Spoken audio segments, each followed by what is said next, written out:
Okay, welcome ulit mga tol dito sa ating portfolio update for the month of April.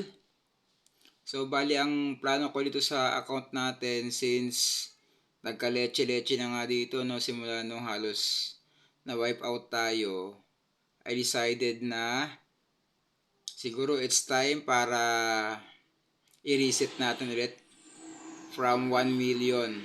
I-reset natin para kung ano man yung mga mali natin nung last month, hindi na maulit, no?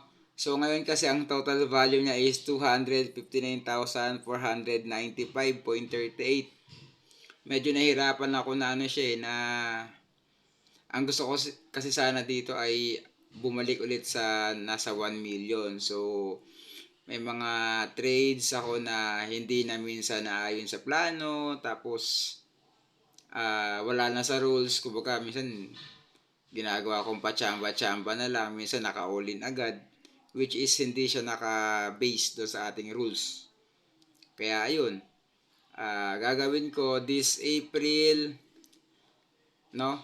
I-reset natin ulit sa 1 million, and then lesson learned natin dati na kapag cut loss na talaga. So, yun. So, ito ngayon, i-reset natin po siya. Ito yung ating first account. Ayan. Yan. So, i-reset natin ulit sa 1 million. So, tignan natin kung anong mangyayari. Yan. So, sana talaga maging ano na to, real account na to. So, i-reset natin. Ayan. Nakalagay reset. Yan. Reset natin. Reset account. Ayan. So, ang so, 1 million natin. 1M. So, 1M kasi. Sir, bakit 1M ang gusto mong i-reset? Kasi, tawag dito, yun talaga yung goal ko na magkaroon ng capital na gano'n na 1 million. Yan, so 1 million na ba siya? Okay. So, reset na natin. Iyon. Ayun na. So, 1 million na ulit ang ating balance. Walang stock position. Yan po ang ating first account. So, ganoon na rin gawin natin sa ating second account para malinis. So, ang lesson learned naman natin last month ay kapag naabot na yung cut loss, kahit ano pang nangyari, kumbaga, cut without mercy. No? Hindi na pwedeng hoping tayo na sana tumaas.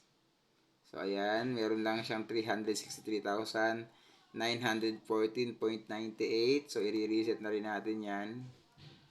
Reset natin sa 1 million. Reset. 1 million. Dagdag natin na sa 0. 1 million na yan. Reset natin. Ayan.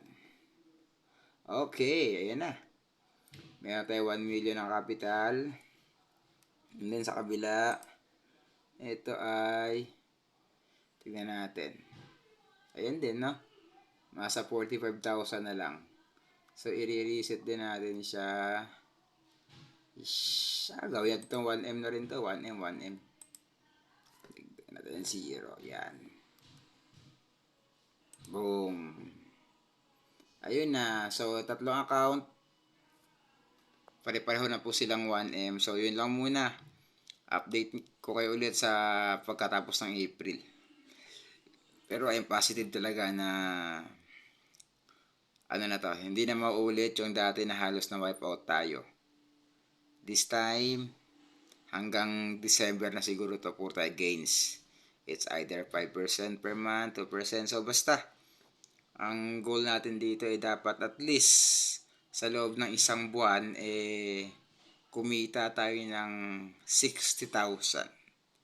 Kasi yun ang goal natin na after natin mag-loan ay magkaroon tayo ng 1 million na capital, real money, and then goal natin na kumita ng 60k per month.